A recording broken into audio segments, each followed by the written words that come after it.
Welcome to Action 242.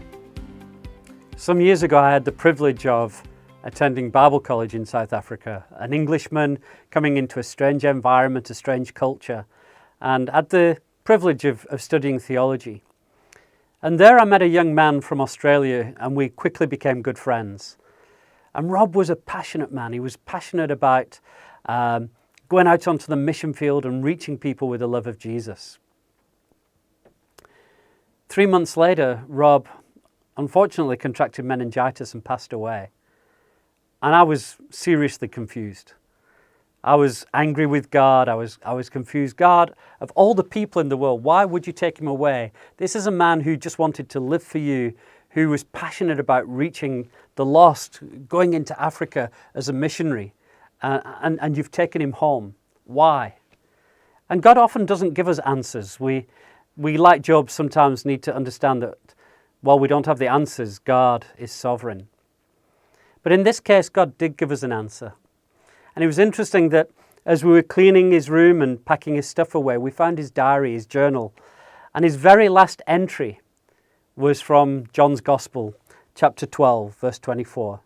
Unless an ear of wheat falls to the ground and dies, it will stay a single ear of wheat. But if it falls to the ground and dies, it becomes a great harvest.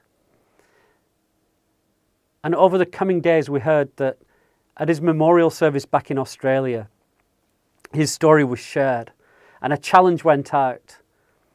Who would go to the mission field? And of his friends who'd mocked him and told him he was wasting his life when he left for Africa and said, no, what you're doing is stupid.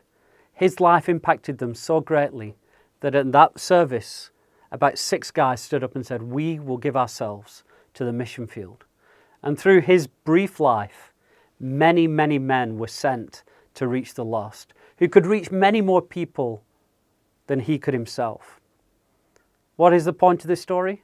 Well, the point of this story is it illustrates something that is central to the gospel, that we must die in order to truly live. In order for there to be a great harvest, there has to be a dying.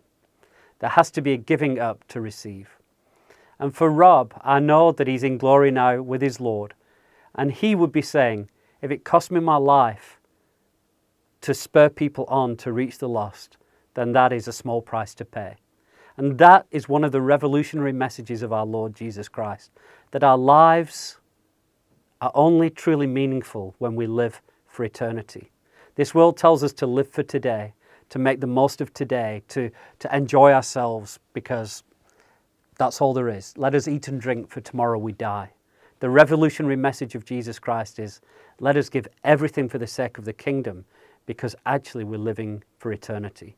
When we look at Acts 2:42 to 47, what we see is a picture of what it looks like when a community of faith is filled by people who are living for eternity. Let us be those who are willing to say, let my life, my ministry, my gifting, my calling, whatever it is, fall to the ground and die in order that God can create a huge harvest from what I have.